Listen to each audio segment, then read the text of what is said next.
এটা ছিল ২৩শে মার্চ। আমি, বোন আর মা বেশ দুপুর দুপুর বেরিয়ে পড়েছিলাম রাজারহাট ডিআরআর স্টুডিওতে যাওয়ার জন্য অ্যাজ অডিয়েন্স। আর ট্রেনে যাওয়ার সময় এই পুচকেটার সাথে আমার আলাপ হয়ে গিয়েছিল। ব্যাগে একটা ছোট্ট কিটক্যাট ছিল, ওকে দেওয়ার পর থেকে ও তো লজ্জায় আর মুখই তুলছে না। ওর মা কত চেষ্টা করছে যাতে মুখটা তোলে, ও আবার কি করছে, ওর মায়ের ওড়নার তলায় গিয়ে লুকিয়ে পড়ছে। এইসব করতে করতে তো পৌঁছেও গেলাম ডিআরআর স্টুডিও। ইনস্টাগ্রামের থ্রু দিয়ে আমার বোনের এক দিদি হয়েছে যার নাম রুহি। রুহি আমার থেকে ছোট। তো রুহি আর ওর বাবা জেঠু এসেছিলেন সোদপুর থেকে।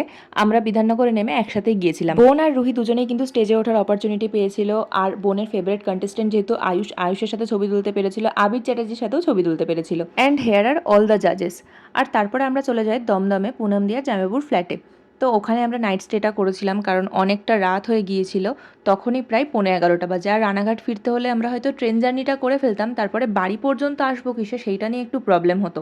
যখন পৌঁছালাম তখন দেখি জামাইবাবু কাটছিল স্যালাড, আর আমরা গিয়ে মানে ফ্রেশ হয়ে বসতে না বসতে আবার মিষ্টি নিজেই সাজিয়ে নিয়ে চলে এসছে সামনে। তারপরে আমাদের ওভারঅল এক্সপিরিয়েন্সটা পুনমদির সাথে শেয়ার করছিলাম। বসে বসে আমরা একটু গল্প টল্প করছি। দিদি আমাদের সাথে নিশ্চিন্তে বসে গল্প করতে পারছিল, তার একটাই কারণ, জামাইবাবু কিন্তু বাইরে আমাদেরকে খেতে দেওয়ার জন্যই প্রিপারেশন করছিল, লাইক প্লেট রেডি করা, জল ভরা, এইসবগুলো। সেদিন এমনিতেও দিদির শরীরটা একটু খারাপ ছিল। আর জামাইবাবু তো রান্নাতে একদম প্রো, যেহেতু জামাইবাবু প্রফেশনাল শেফ। জামাইবাবু এই মুহূর্তে কিন্তু কলকাতার পোলো ফ্লোটেলের আন্ডারে রিভার সাইড যে বাগিচা ক্যাফেটা আছে ওটার ইনচার্জেই আছে। খুব ভালো খাবার বানায়। আর ডিনারে তো দেখতেই পাচ্ছ চিকেন বিরিয়ানি ছিল, চিকেনের একটা ড্রাই টাইপের এই প্রিপারেশনটা ছিল।